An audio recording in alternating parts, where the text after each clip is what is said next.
Well, hello, welcome to... It's another interlude. We've got the very, very final woke film coming up in 2 weeks today, if everything goes according to plan, that is. So this week's just a bit of a breather, a bit of a catch-up, and a very short reflection on where we're at. Then next week is actually... I have to get the names in the right order. It's actually All Saints' Day. So there's going to be a short reflection on that and some of the heroes of the faith that we have. So I thought this week, partly again, because I haven't managed to catch a video with anyone, just a bit of a catch up, I think, on where a couple of things that have come up for me. And they're more general things, I suppose, rather than specifically related to some of the themes we've been picking up. When we've started the woke season, the aim was very much to open up the conversation amongst us. Not necessarily online, because online is a very strange place to have a conversation. But I suppose it was for us as a church to put our stall out, if you like, and say this is the kind of areas that we're interested in, and these are the things that we think God is interested in, because all of them relate to issues around justice. And we felt it's important that as a church we make a statement around that, about where we stand in terms of justice. And it's been interesting watching. I guess there's two things particularly that have been an interesting observation. And then a third thing that I hadn't really thought about how we deal with it. And the first thing is how it has triggered some people. You mentioned key words and some people instantly react. And I guess we all do inside, don't we? But we don't always show it. But everything is a trigger. So in a sense, that's partly the game we were playing with the Woke Month, was to have subjects that are quite controversial. So climate change, a lot of people say it doesn't happen. Refugees, a lot of people say, well, they're not. LGBT stuff, a lot of people say, well, that's, it's all PC gone mad. And what else have we done? Yeah. Gender justice, people go, oh, it's just women in it. And there's all these things that you can almost guess the response you're going to get. And it's not about being PC. This is really about saying, well, there is an issue here. There's a conversation that needs to be had here. So let's have that conversation. And if I've learnt nothing else, I've learnt the best way to have that conversation is face to face with someone, looking them in the eye. Because you get the tone then, and also you know the person. So people that just come online and rant at us, well, you don't know who we are. You don't know our background, and we don't know yours either. So I think the people that really you can get angry with are people that you know. People who you're invested in. And then I'm interested, if someone in the church family or the community centre gets upset, I want to know about that because I'm invested in them. And that doesn't mean I'm not invested in others. But if people just occasionally, I think any public organisation gets this, people that just want to have a go. And you think, well, be part of it. And then we'll work out together. And you'll see if you're right, if we're right, if between us, which is where I think the truth actually lies. I don't have the answers, but neither do you. But between us, we can start looking. And I would say between us, particularly as a church, as we look towards Christ, we can start to see the form the answer may take. So that's been an interesting observation. People's kind of triggered by what we do, feel threatened by some of these things. And they're all slightly different, aren't they? But it's people feel threatened by gay people, or they're threatened by white people in particular, threatened by black people, or they're threatened that Muslims are going to come in. And it's hard to answer that, isn't it? So let's keep talking about it. And for me, particularly as a follower of Jesus, I have emotional reactions and I have logical reactions and illogical ones. And my faith says to me, right, well, think of why you're responding in that way. Don't take stuff for granted. Reach a conclusion And you may reach the conclusion you started with, but think it through. So a thinking faith. This is what we call in Chelmsford Wood advanced spirituality. Anyway, that's a random part one. The second thing I noticed that has come up is something that has a name, and it's called tone policing. And I came across this a couple of years back, and it's where people who the issue doesn't affect, and that could be anything. It could be around race or gender or sexuality or almost anything. If it doesn't affect you, you can be neutral about something. This is a theme we'll come back to on our conclusion as well. If something doesn't affect me, I can be as objective as you like. You know, like cars. I have no opinion on cars, so I can be objective about it. Whereas music, I have opinion on music, so I go, well, that's rubbish and that's good. Although even then, it's very subjective opinion, isn't it, that you have on such things. But tone policing says, why are you so angry? And if you talk to me in the terms I give you, then I will listen to you. So tone policing is saying to someone who's been affected by something, why don't you just calm down? If you calm down and explain carefully to me what's going on, then I will listen.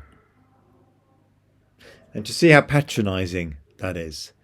And that's also a power move as well. It says, well, I'm calm. I don't know what your problem is.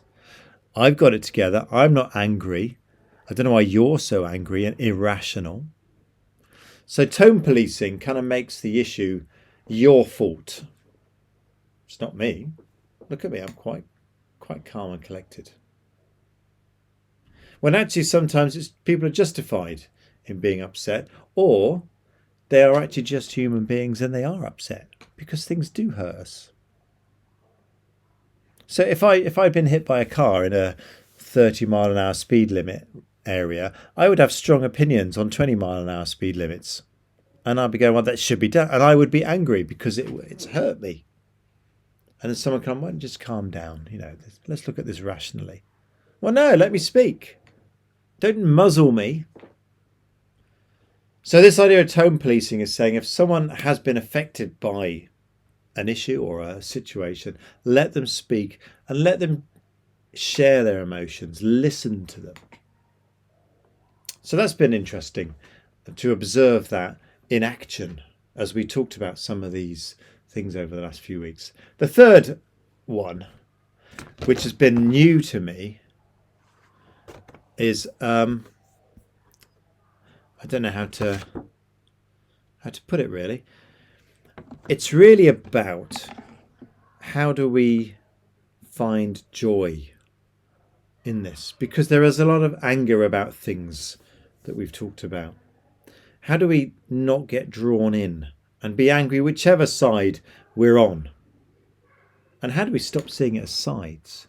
So, to take a relatively neutral one, the climate change conversation, there is no single answer. There will be some people that say, well, climate change is just natural. It's happening anyway. If you look at the history of the world, over the millions of years it's been around, climate change happens all the time. And that's true. It does. The question over the influence the human race has on it, well, that's another matter. But anyway, you take something like climate change, and rather than pick a side and then get all aggressive and feisty about it, you say, well, let's find out. Let's be curious about that. And also let's take a joy in seeing how can we make things better? Almost whatever the reasons, are there ways we can improve things? So it's about finding a joy and a curiosity. And this is particularly true in the conversations around the diversity of the human race. You know, your skin colour or your religion or where you came from or your understanding of the universe or your ability or your gender or your sexuality. Rather than go, well, actually, unless you fit in with how I think you should be, I'm going to have a problem. Why not say, well, that's really interesting. I want to find out more. I don't want to just see the world the same as me all around. I'm going to explore this amazingly diverse world that God's put us in and find a joy and a curiosity and difference Because difference, it can be threatening, or it can be an invitation to find out. The people that you like to meet, generally speaking, aren't people that just come in and talk about themselves. The people who are fun and interesting are people that come in and ask you about you because they want to know about you. Curious people are far better company than people that just want to tell you what they think. Which is ironic, considering this is a podcast and I'm just telling you what I think.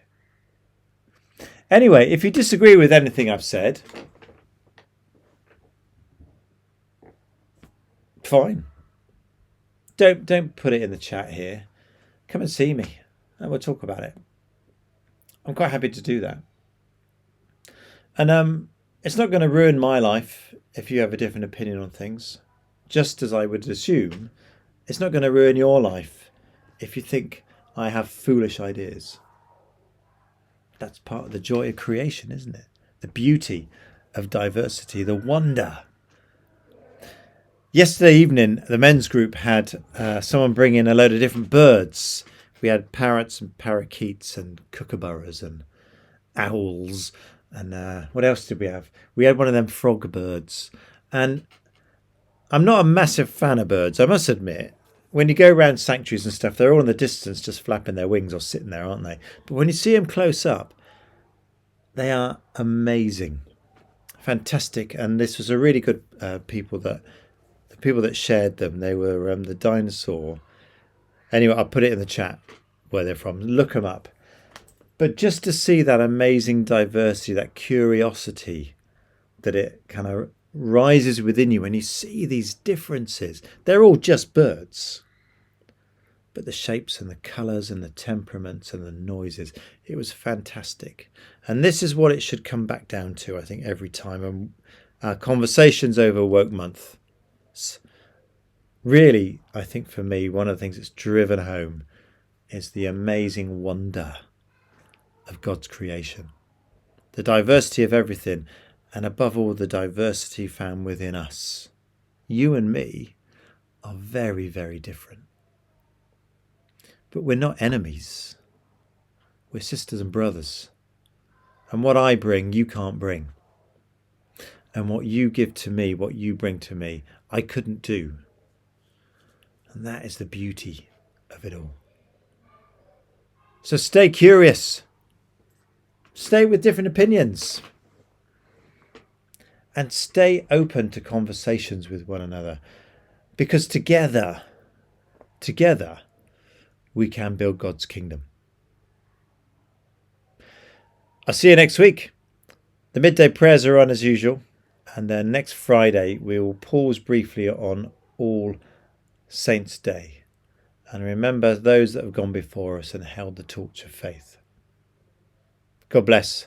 And I'll see you soon now. Bye-bye.